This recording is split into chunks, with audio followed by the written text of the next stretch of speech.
Hello, Trà Vinh xin chào các bạn. Hôm nay thì mình sẽ gói bánh lá nha. Một món bánh ngon từ bột gạo. Bánh lá, bánh tẻ hay là bánh răng vừa đơn giản vừa ngon. Lớp bột thì mềm mềm dai dai, kết hợp thêm nước mắm chua ngọt nữa.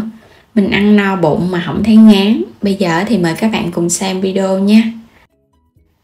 Đầu tiên thì mình dùng ở đây 300g bột gạo. Thì phần bột gạo các bạn dùng bột gạo lọc hay là bột gạo tẻ đều được. 50g bột năng. Bên đây mình có một chút muối, thêm dầu ăn nữa ha, cho bột nó mềm bóng. Phần nước thì mình dùng là 900ml nước. Pha bột các bạn sẽ cho lần lượt bột vô trong thau nè. Mình dùng 2 loại bột. Rồi cho nước vô luôn ha. Phần nước này là nước lọc bình thường thôi. Các bạn sẽ hòa tan cái phần bột với nước trước, cho phần bột của mình nó tan kỹ. Bột gạo lọc thì bánh nó sẽ dai hơn bột gạo tẻ chút xíu, nhưng mà hai loại vẫn ngon như nhau. Và mình để yên nửa tiếng cho bột nghỉ.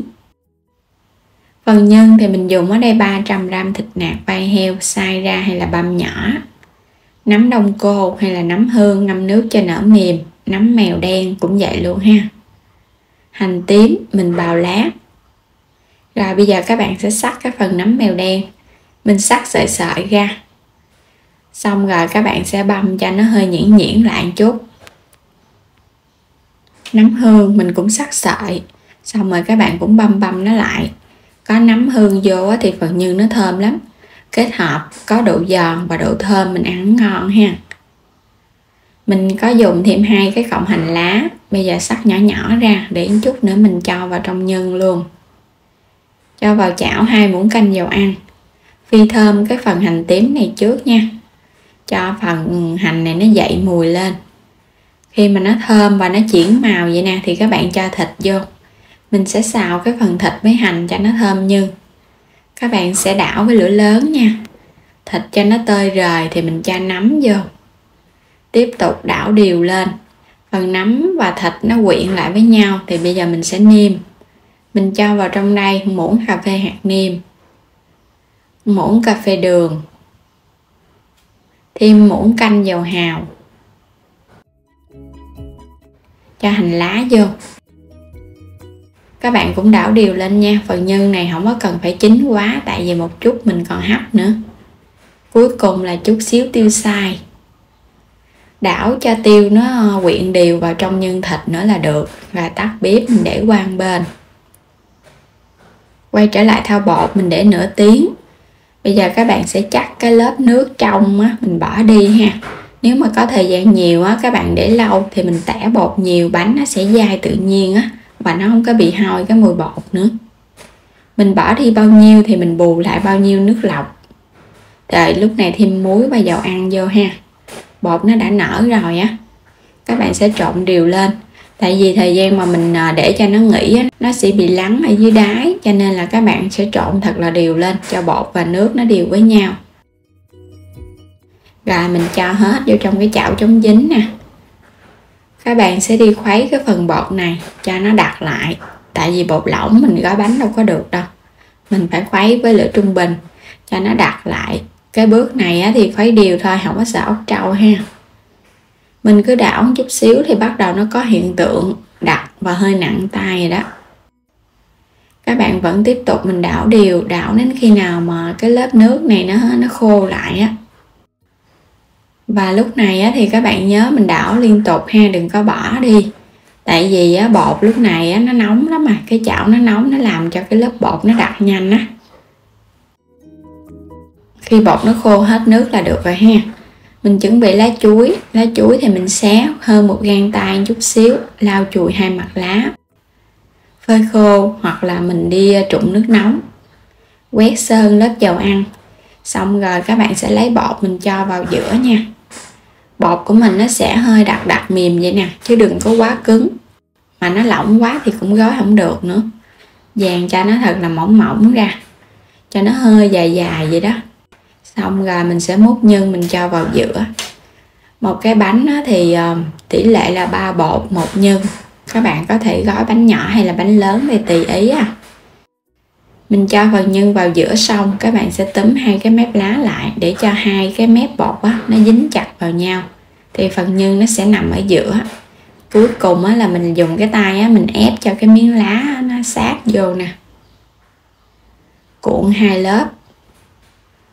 Túm cho cái đầu á, nó sát lại một chút xíu, phần bột nó sẽ giãn một chút. Rồi cái mình úp nó vô. Úp hai cái đầu vô luôn. Để cố định á, thì mình dùng cọng dây nha, quấn sơ một vòng ở bên ngoài cái lá để cho cái bánh của mình nó định hình hơn. Nhưng chút nữa mình hấp á, nó không có bị chảy cái phần bột ra, nó không bị sệ á. Buộc vậy thì cái bánh của mình ra nó tròn nè. Rồi cuối cùng thì chốt cái mối nó lại, mình buộc thêm một vòng, mình buộc thêm một lần dây nữa ha, cho nó chặt cái mép nè. Vậy là xong rồi đó, không có cần buộc chặt tay nha, buộc hơi hơi thôi. Rồi cái chất hết vô trong cái xửng hấp. Các bạn cũng bắt sẵn nồi nước sôi để một chút nữa mình tính thời gian hấp bánh cho nó dễ đó. Chất vô hết luôn ha. Bánh nhìn cũng dễ thương nữa. Rồi bây giờ bắt lên trên bếp, mình sẽ đi hấp nè. Bánh này á, thì các bạn hấp nửa tiếng đồng hồ nha, với lửa trung bình thôi. Sau nửa tiếng á, thì bánh nó đã chín. Mình hấp lửa vừa, không có cần hấp lửa lớn, cho bánh nó chín từ từ để cái bột nó trong và nó mềm mại ngon hơn. Rồi bây giờ mình sẽ lấy bánh ra, chờ cho nó nguội bớt một chút mình ăn nó mới ngon. Bánh tẻ, bánh lá hay là một món bánh bột gạo đơn giản được gói ở trong lá chuối kết hợp với nhân thịt nấm. Ngon mà dễ. Bánh nó thì mềm mại. Bên trong phần bột của mình á, mình pha cái tỷ lệ nước á, thì mình thấy bánh nó không có bị cứng. Ăn ngon giống như là mình ăn bánh đúc mặn vậy đó. Nhưng mà có kết hợp thêm cái mùi thơm thoang thoảng từ lá chuối á, thì cái món bánh của mình nó sẽ đặc biệt hơn bánh đúc mặn thay vì mình đổ bằng khuôn.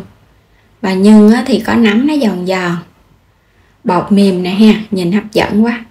Bánh này á, thì các bạn để cho nó hơi nguội một chút, ăn nó ngon hơn là còn nóng. Còn nóng á, thì bột nó hơi mềm ha, nguội nó tăng thêm cái độ dai dai á.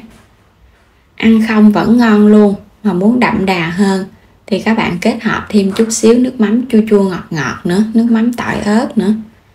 Nó vừa đậm đà mà nó chống ngán. Bánh rất là hấp dẫn luôn á. Bột á thì siêu mềm luôn nè, có độ dai dai, trắng tinh. Mình tẻ bột nhiều lần thì bánh của mình nó dai và nó thơm. Bây giờ mời các bạn cùng thử với mình nha. Bột mềm mềm dai dai nè, phần nhân á thì nó ngon lắm, nó giòn giòn nữa. Kết hợp thêm chút xíu nước mắm, ăn vào bột nó không có bị ngán.